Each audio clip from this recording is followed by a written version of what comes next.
एकाएक राजनीति में आने का कारण था कि जब उनके पे रोक लग गया हमारे हस्बैंड डॉक्टर मोहम्मद शहाबुद्दीन पे, तो हमारे जितने कार्यकर्ता थे, जितने आरजेडी के कार्यकर्ता थे, उन्होंने कहा हमारे जो श्री लालू प्रसाद यादव जी हैं, जो हमारे मुखिया हैं, पार्टी के नेता हैं, उन्होंने कहा और उनसे सभी ने आवाज उठाई कि अगर हम लोग कोई कैंडिडेट आएगा लोकसभा का तो वो होंगी इनकी अपनी धर्मपत्नी, क्योंकि हम लोग इनसे जुड़े हैं और इनके ही अपने परिवार को जानते हैं और इन्होंने जो योगदान दिए हैं सीवान को, तो इसमें निश्चित ही उनका अपना आना चाहिए।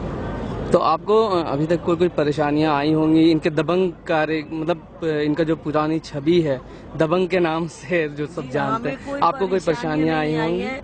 हाँ, एक बार दो बार तो हमें प्रशासन ने बहुत झलाया है, बहुत ज्यादा।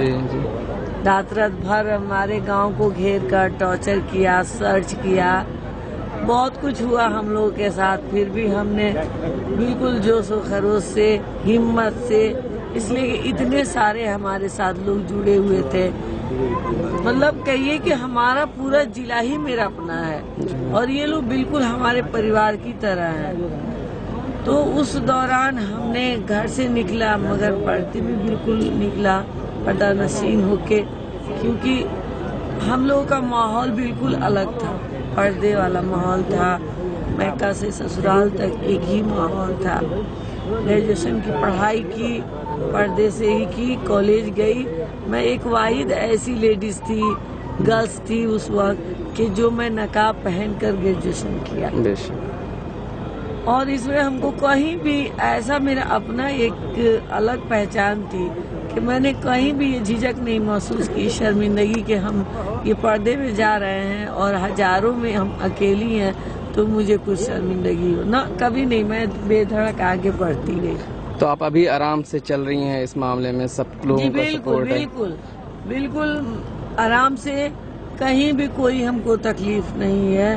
और हमारे जितने कार्यकर्ता हैं, जितने जो सब अध्यक्ष हैं पार्टी के, जिला के, और सब कुछ हैं जो राष्ट्रीय जनता दल से जुड़े हुए हैं, सब कुछ मुझे ऐसे सपोर्ट करते हैं, बहन की तरह, अपनी गार्जियन की तरह। बच्चे हमें गार्जियन मानते हैं और हमारे जितने सहयोगी हैं आरजेडी के कार्यकर्ता है, सब अपनी बहन की तरह हमें हिम्मत बढ़ाते हैं। और उन लोगों का हिम्मत देख के, इतनी कड़ी मेहनत देख के हमें इतना हौसला आ गया है कि मैं रात भर 2 बजे 3 बजे तक अपने क्षेत्र में कंस्टिट्यूएंसी में घूमती हूँ, मुझे कहीं कोई मुश्किल नहीं आती। जैसे अभी कुछ दिनों पहले इल्जाम आया है शहाबुद्दीन साहब पर कि वो फोन पे धमकी देते हैं कि भाई वोट दें, आप इस पे क्या कहना चाहती हैं लोगों का? ये देखिए ना, ये हमारे विरोधियों का सब षड्यंत्र है। ये जो हमारे दोनों विरोधी हैं, अगले चुनाव में दोनों एक ही थे, उन्होंने कैसे एक होकर और गेरुआ वस्त्र धारण करके धर्म को बांटकर हमें हराया।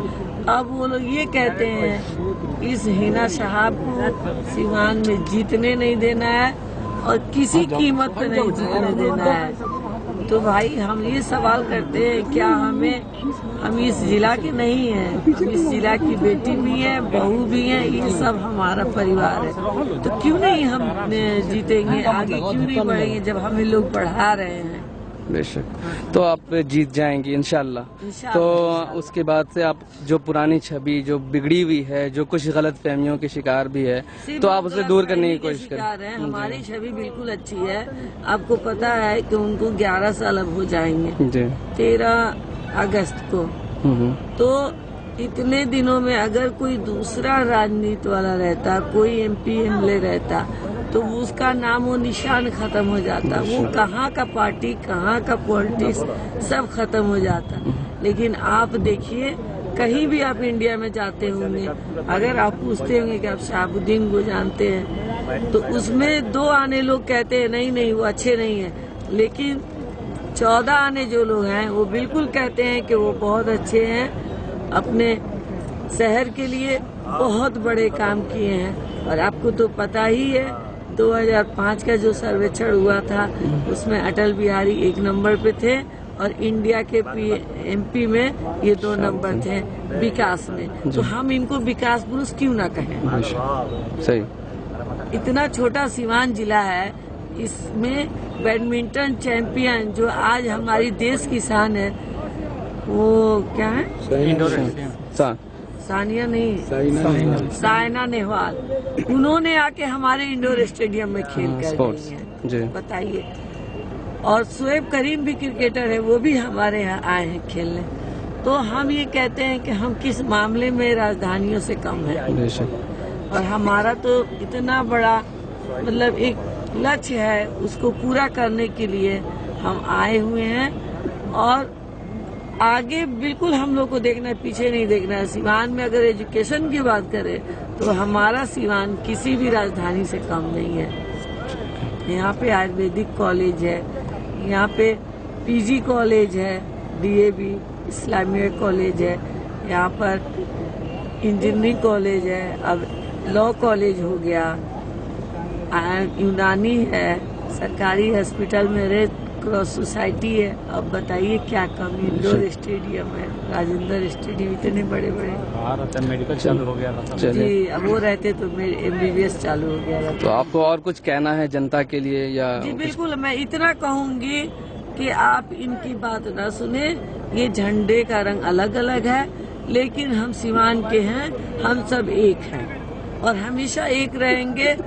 थोड़े दिनों के लिए ये लोग मुंह खोल रहे हैं, बाद में यही लोग गर्व करेंगे अपने सिवान पे और अपनी देश की बेटी हिना साहब पे।